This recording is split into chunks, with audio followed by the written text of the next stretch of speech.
तो आज हम पढ़ेंगे अध्याय 2 चरों का रैखिक समीकरण। ठीक है, मैंने आपको अध्याय 3 पहले पढ़ाया, अब मैं आपको अध्याय 2 पढ़ाने जा रही हूँ। तो अध्याय 3 में द्विघाती एक चर का जो था वो द्विघाती समीकरण था, उसमें एक चर थे और द्विघाती समीकरण था। यहाँ पर 2 चर हैं और रैखिक समीकरण है। ठीक है, तो 2 चर बोलने से उसमें 2 चर रहेंगे, जैसे वहां पर केवल एक चर था x, यहाँ पे आपके 2 चर रहेंगे। तो 2 चरों में एक x और एक y। ठीक है, और चूंकि रैखिक समीकरण बोल रहा है तो रैखिक समीकरण का मतलब है वह समीकरण जिसकी अधिकतम घात कितनी होनी चाहिए, 1। ठीक है, तो यहाँ पर देखिए 2 चरों की रैखिक समीकरण निकाय को हम निम्न प्रकार से लिखेंगे। जो इसका मानक रूप होता है वो होता है a1x plus b1y equal c1। ये पहला समीकरण होगा आपका। दूसरा समीकरण मानक रूप जो होगा वो a2x plus b2y equal c2। ठीक है, ये दूसरा समीकरण। 2 समीकरण यहाँ पर हम क्यों लेंगे?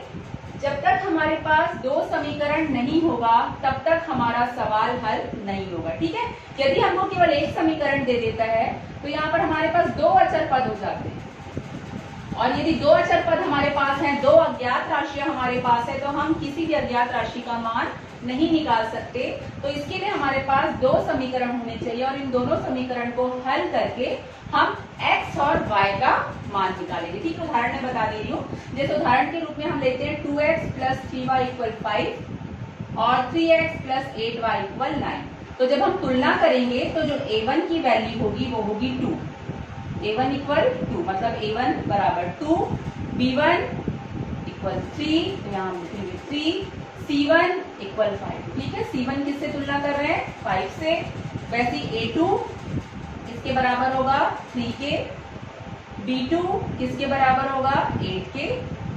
और c2 किसके बराबर होगा? 9 के। ठीक है, तो इसी प्रकार यहाँ भी वही है कि प्लस प्लस है। यदि आपके यहाँ पर कहीं माइनस आ जाता है, मान लीजिए माइनस है, तो यहाँ b2 का मान आपका -1 होगा। ठीक है, तो इस प्रकार 2 अज्ञात राशियों से संबंधित वाक्य को हम 2 चरों का रैखिक समीकरण कहते हैं। ठीक है, 2 अज्ञात राशियां हैं, इनसे संबंधित वाक्य को ही हम क्या कहते हैं? 2 चरों का रैखिक समीकरण। यहाँ पर a1, a2, b1, b2, c1, c2 ये जो है वो आपके x, y और अचर पद के गुणांक हैं। ठीक है, तो इस प्रकार जो आपका मानक रूप होगा 2 चरों के रैखिक समीकरण का वो इस प्रकार होगा। ठीक है,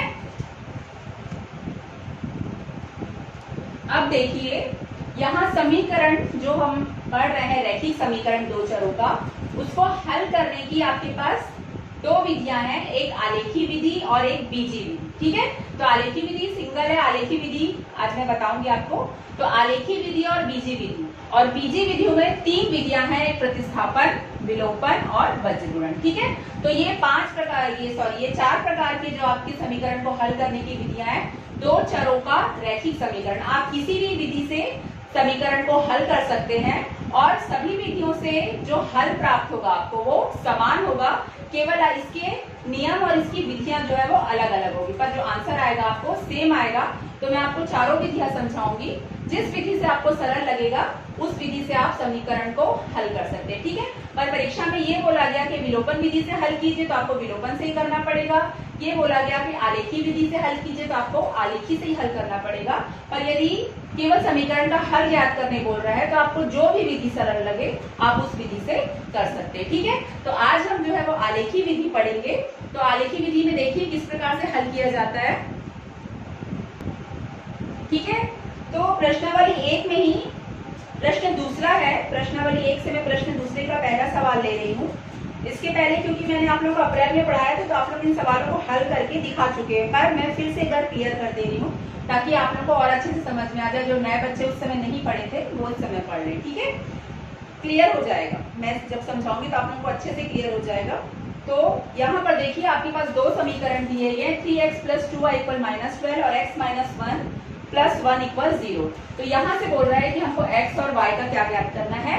मान ज्ञात करना है। ठीक है, तो x और y का मान ज्ञात करने के लिए आलेखी विधि में देखिए किस प्रकार से किया जाता है। तो सबसे पहले हम अपना समीकरण लेते हैं पहला वाला। ठीक है, देखिए आपके पास यहाँ पे 2 समीकरण है, तो जब इन 2 समीकरणों को हल करेंगे तो आलेखी विधि में जो है आपको 2 सरल रेखाएं प्राप्त होंगी। एक समीकरण से एक सरल रेखा प्राप्त होती है दूसरे समीकरण से दूसरी सरल रेखा प्राप्त होती है। ठीक है, उनके बीच में संबंध होता है, तो वो संबंध मैं आप लोगों को समीकरण को हल करने के बाद बताऊंगी। तो पहला नियम हम देखते हैं समीकरण किस प्रकार हल किया जाए। जैसे हमारे पास पहला समीकरण है 3x + 2y - 12 = 0। ठीक है, बोर्ड छोटा पड़ेगा ऐसी विधियों को समझाने के लिए, तो आप लोग ध्यान से समझेंगे। देखिए, सबसे पहले ये किया जाता है कि जो अचर पद है उसको सबसे पहले हम दाएं पक्ष में ले जाते हैं। तो हमको मिलेगा 3x + 2y = 12, -12 उधर जाके +12 हो गया। अब उसके बाद y को छोड़कर सबसे पहले अचर पद को ले गए। इस समीकरण में ये करना है कि y को छोड़कर सभी पदों को और सभी संख्याओं को, गुणांकों को हमको दाएं तरफ ले जाना, केवल y इधर रहेगा। ठीक है, तो यहाँ पर सबसे पहले तो हम इसको ले जाएंगे नियम का। तो 2y = हमको मिलेगा 12, ये इधर जाके हो जाएगा -3x। ठीक है, उसके बाद फिर केवल y होना चाहिए, तो हम 2 भी इधर ले जाएंगे, तो हमको मिलेगा y = 12 - 3x बटा। ठीक है, यहाँ तक क्लियर हुआ। केवल समीकरण को हल करना है जैसा हम आज तक हल करते आए हैं, और y को छोड़कर जितने भी मान है सबको हमको दाएं तरफ ले जाना है। अब उसके बाद ठीक है, मैं एक नियम बता दूंगी, बाकी सभी को आप करेंगे, बाकी सभी को आप अपने आप हल करेंगे। ठीक है, एक नियम ध्यान से समझ लीजिए। अब यहाँ पर हम 3 मान निकाले काफी है। यहाँ पर हम x लिखेंगे, यहाँ पर हम y। ठीक है, अब देखिए x कौन सा है, ये x ये वाला है, और ये y कौन सा है, ये y ये वाला है। ठीक है, ये x है, ये y है। अब हम क्या करेंगे, x की जगह पे मान रखते जाएंगे। ठीक है, और इस समीकरण को हल करेंगे।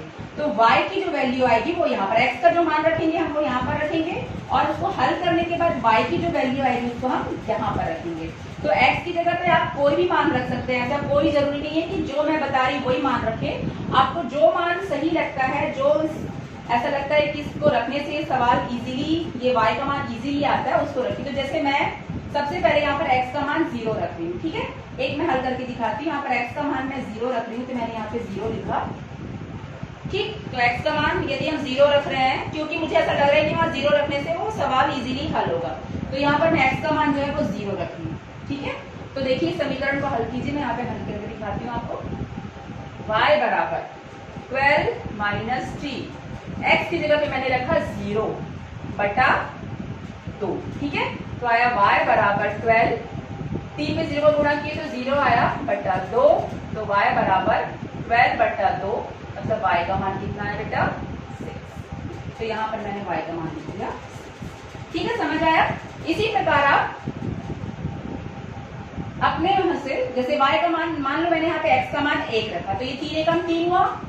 ठीक है, 12 में 3 क्या 9, 9 बटा 2 मतलब 4.5 आएगा। तो हम दशमलव में ना जाके ऐसी संख्या रखी ताकि हमको नॉर्मल पूर्ण संख्या मिले। ठीक है, दशमलव वाली संख्या में थोड़ा सा दिक्कत हो जाती है, और आता है तो करना ही पड़ेगा, बाकी यहाँ पे जरूरत नहीं है तो नहीं भी आएगा। देखिए अब यहाँ पे मान लेते हैं हम 2 रखते हैं, x की जगह पे हम क्या रखते हैं 2, तो x की जगह पे 2 रखिए। y = 12 - 3 × 2 बटा 2, x की जगह पे हम 2 रख रहे हैं। ठीक है, तब y का मान कितना आएगा, ये हो गया 12 और ये हो गया 3 दूनी 6 बटा 2। तो यहाँ से y का मान कितना आएगा, 12 में 6 गया 6, 6 बटा 2 मतलब y का मान कितना आ गया, यहाँ पे 3 आ गया।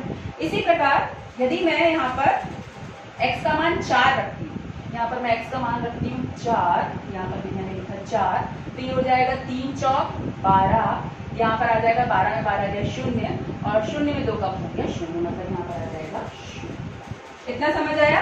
तो इस प्रकार आपको क्या करना है, सवाल को हल करना है। ठीक है, तो याद रखिएगा कि जब आपने सवाल को हल किया तो कौन से समीकरण को, पहले समीकरण को तो हमारे ये माना है। ठीक है, अब मैं यहाँ ऊपर में इसको लिख दे रही हूँ इस मान को, ताकि याद रहे, नहीं तो भूल जाएंगे। ठीक है, तो जब हमने पहला समीकरण हल किया तो हमको जो मान मिले, मैं ऊपर में लिख दे रही हूँ, हमको जो मान मिले यहाँ पे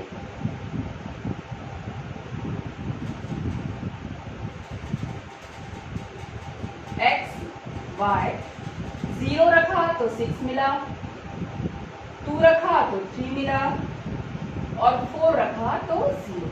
ठीक है, ये पहले समीकरण के लिए। अब हम अपने दूसरे समीकरण में आते हैं। ठीक, तो अब हमारा दूसरा समीकरण है x - y + 1 = 0। सबसे पहले क्या करना है, अचर पद को ले जाना है, तो हम अचर पद को ले जा लेते हैं। नियम था अचल पद पहले, तो x माइनस 1 बराबर हो गया -1। अब y को छोड़ के बाकी को उधर ले जाते हैं। यहाँ पे ये ध्यान दीजिएगा कि ये देखिए y माइनस है, हमेशा जो हमारा सिंगल पद होता है उसको हम प्लस बनाने की कोशिश करते हैं, तो हम y को उधर ले जा लेते हैं तो वो प्लस हो जाएगा और इसको इधर ले आते हैं। ठीक है, तो ये हो जाएगा हमारा x माइनस 1 इधर आके +1 और माइनस y उधर जाके y, मतलब y सिंगल रहना चाहिए, तो y बराबर हम लिख सकते हैं x + 1। इतना सभी को क्लियर हुआ? ठीक है, तो समीकरण हल करना तो आप लोगों को आता है, बस y को छोड़ के हमको सभी पक्षों को उधर ले जाना। तो ये तो बहुत सरल है, इसमें ज्यादा सवाल को हल करने की जरूरत नहीं। तो यहाँ पर x, यहाँ पर y। अब देखिए यहाँ पर x की जगह पे जो भी रखना चाहूँ, तो मान लो मैं 0 रखती हूँ, 1 जो भी आपको रखना है, तो x की जगह पे यदि मैं 0 रखती हूँ, यहाँ पे मैंने 0 रखा, x + 1 है तो x की जगह पे मैंने 0 रखा, तो 0 + 1 तो कितना है, y का मान 1। ठीक है, उसी प्रकार x की जगह पे मैंने 2 रखा, x की जगह पे मैंने 2 रखा, तो y का मान कितना आएगा, सॉरी मैं गड़बड़ कर रही हूँ, यहाँ पे +2 था, +1 है, x की जगह पे मैंने 0 रखा तो कितना आया 1। यदि x की जगह पे मैं 2 रखती हूँ तो 2 + 1 कितना आ गया 3। x की जगह पे मान लो मैं 3 रखती हूँ, ठीक है, तो 3 + 1 कितना आ जाएगा, समझ आया? x की जगह पे 0 रखा तो 0 + 1 1, x की जगह पे 2 रखा तो 2 + 1 3, और x की जगह पे 3 रखा तो 3 + 1, y का मान कितना आ जाएगा 4। क्लियर हुआ? ठीक है, तो इस प्रकार से हमने जब दूसरा समीकरण हल किया तो हमको इस प्रकार से मान मिला। क्या मान मिला?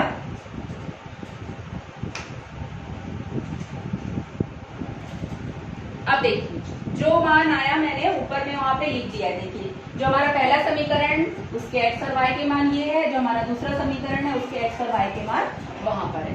ठीक है, तो अब यहाँ पर आलेखी विधि द्वारा हल करना है, तो जो हमारे पास मान दिए गए, जैसे यहाँ पे x का मान 0 है, यहाँ पर 6 है। ठीक है, तो यहाँ पर जब हम इसके निर्देशांक निकालेंगे तो हमको x का मान 0, y का मान 6 मिलेगा, 0 6। वैसे ही सेकंड का निर्देशांक मिलेगा 2 3, और जो थर्ड का निर्देशांक है वो 4 0। ठीक है, तो ये जो हमारा समीकरण है उसके निर्देशांक 3 निकालने से हमारी सरल रेखा मिल जाती है। तो इस प्रकार ये हमने 3 निर्देशांक लिख लिए। x का मान होता है, ये y का, 8वीं में आप लोगों ने पढ़ा होगा। ठीक है, तो x और y के मान को हम यहाँ पर रखेंगे, प्रथम द्वितीय तृतीय चतुर्थ जहां भी आए वहां पर रखेंगे। वैसे यहाँ पर आपको मिलेगा 0 1 2 3 और 3 4। ठीक है, इस प्रकार से आपके निर्देशांक आ गए, ये पहले समीकरण और दूसरे समीकरण के। अब देखिए चूंकि आप लोग जानते हैं कि जब हम निर्देशांकों को रखते हैं तो इस प्रकार हम x अक्ष और y अक्ष बनाते हैं। ठीक है, ये आपका x अक्ष हो गया, ये x डैश, ये y अक्ष और ये y डैश। यहाँ पर हम अपने निर्देशांकों को क्या करेंगे, दर्शाएंगे। तो आप निर्देशांकों को दर्शाइए, आप 8वीं में पढ़ चुके हैं, आप लोगों को आता है निर्देशांक किस प्रकार दर्शाया जाता है। जैसे ये हमारा है 0, ये हमारा 6, ये x का निर्देशांक है। तो देखिए x का 0 कहाँ पर है, मूल बिंदु। ठीक है, x और y दोनों का 0 यहाँ पर है, और ये y, ये x का मान होता है, ये y का, तो y, ये y अक्ष है, y का 6 देखिए कहाँ पर है, तो ये x का 0, ये y का 6, ये तो ये बिंदु हमारा होगा 0 और 6।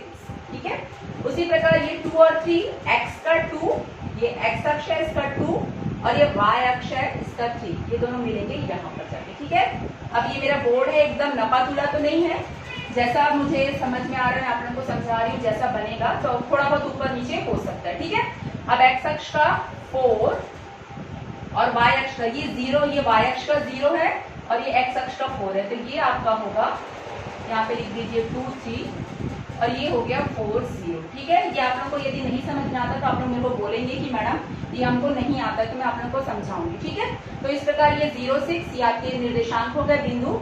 यदि आप इन तीनों को मिलाते हुए खींचेंगे तो ये तीनों जो है वो एक सरल रेखा के अंतर्गत आ जाए। ठीक है, तो इस प्रकार जो ये रेखा है वो आपकी जो है वो जो रेखा है वो आपकी 3x + 2y - 12 = 0। तो ये समीकरण के आपको ये सरल रेखा मिली, समझ आया सभी को। उसी प्रकार वहां पर जाते हैं तो 0, x अक्ष का 0 और y अक्ष का 1, ये है आपका 0 1 बिंदु। ठीक है, उसके बाद है एक्स अक्ष का 2 और वाई अक्ष का 3। देखिए ये दोनों, उसके लिए भी, इसमें भी 2 3 है, उसमें भी 2 3, तो ये बिंदु होगा। उसके बाद एक्स अक्ष का 3 और वाई अक्ष का 4 कुछ यहाँ पर आएगा, ठीक है, इस प्रकार। तो ये आपको 3 बिंदु है, इन 3 बिंदुओं को मिलाते हुए यदि आप देखेंगे तो इस प्रकार एक सरल रेखा आएगी, ठीक है। मेरा थोड़ा बहुत टेढ़ा मेढ़ा हो रहा है, आप लोगों का ग्राफ रहेगा उसमें बनाएंगे तो ये बिल्कुल सही आएगा, ठीक है। तो ये आपका हो गया 2 3। अब देखिए इस सवाल में ये आपकी विधि है, आलेखी विधि से कि आप लोग दो समीकरणों को उस प्रकार हल करेंगे जैसा मैंने बताया, और इस प्रकार दो सरल रेखाएं मिलेंगी आपको। तो इस समीकरण से जो सरल रेखा आपको मिल रही है वो एक दूसरे को प्रतिच्छेद कर रही है। क्या कर रही है?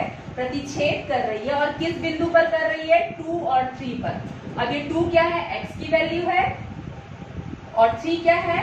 y की वैल्यू है। तो इस आलेखी विधि से जब आप हल करेंगे तो इस समीकरण का हल जो आएगा x बराबर 2 आएगा और y बराबर 3 आएगा।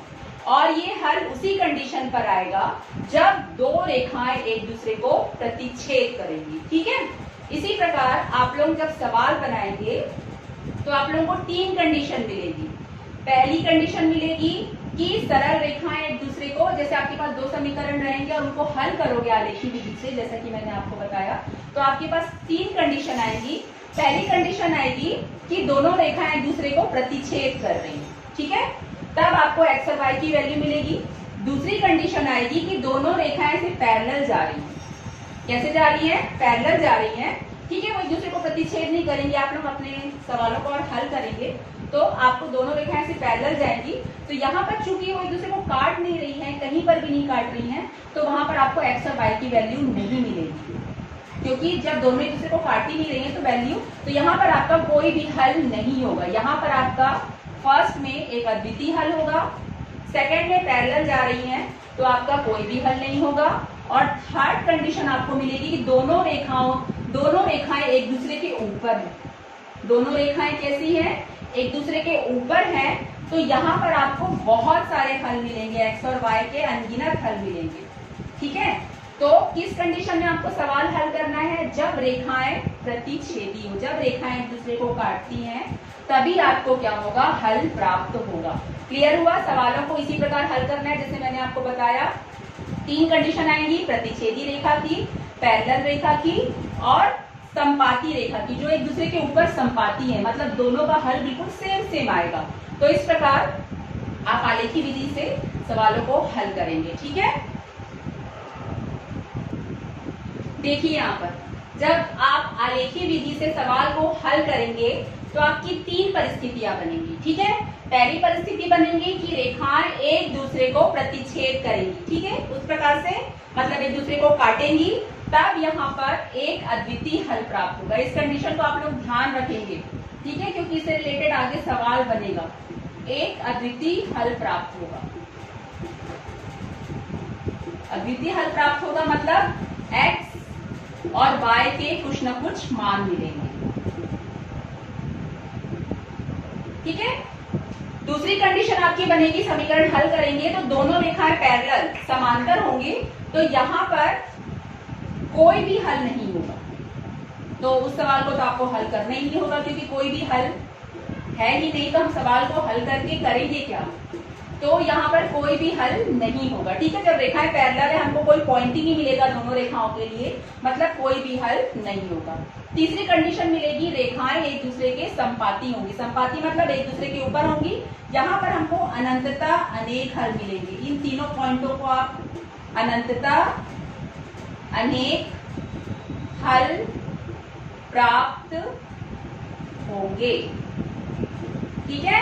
तो इन तीनों कंडीशनों को आप अच्छे से याद रखेंगे, ताकि ये सवाल अभी हम प्रश्नावली में आगे जब सवाल बनाएंगे तो ये तीनों कंडीशन आपको क्लियर होने चाहिए, ठीक है। अब यहाँ पे देखिए, अनंतता अनेक हल का मतलब होता है कि x और y के हर एक बिंदु, हर एक मान एक दूसरे में मौजूद होंगे, तो इसके इतने हल होंगे कि हम किस हल को आंसर लिखें, इसीलिए यहाँ पर भी हम सवाल को हल नहीं करते हैं। सवाल को केवल इस कंडीशन में हल किया जाता है जब रेखाएं एक दूसरे को प्रतिच्छेद करती, ठीक है। और जब रेखाएं एक दूसरे को प्रतिच्छेद करती, यह जानने के लिए भी हमारे पास नियम है, पर उस नियम को मैं अगली क्लास में बताऊंगी। तो बस इतना ध्यान रखिएगा कि आलेखी विधि में 3 परिस्थितियां बनती हैं, प्रतिच्छेद, समांतर और संपाती। केवल प्रतिच्छेद में आपको एक्स वाई के मतलब जब रेखाएं प्रतिच्छेदी है तभी आप एक्स और वाई के मान निकाल सकते हैं, ठीक है। तो जो प्रश्नावली 1 से संबंधित आपके सवाल हैं, ग्राफ से संबंधित, कि आलेखी विधि से हल कीजिए। आप चारों सवालों को, जितने भी सवाल दिए हैं सभी को हल करेंगे, ठीक है। चारों सवालों को हल करेंगे और देखेंगे कि कहाँ पर रेखाएं समांतर है, कहाँ संपाती है और कहाँ प्रतिच्छेदी है। और थोड़ा सा ये भी जानने की कोशिश करेंगे कि ऐसा क्यों हो रहा है। आप लोग इस चीज को जानिएगा, और जान गए तो अच्छा, और नहीं जानेंगे तो कल मैं इसको बताऊंगी कि ऐसा क्यों हो रहा है, ठीक है। तो आज यहीं पर वीडियो खत्म करते हैं। तो सवालों को बनाकर आप व्हाट्सएप पर भेजेंगे, ठीक है। धन्यवाद।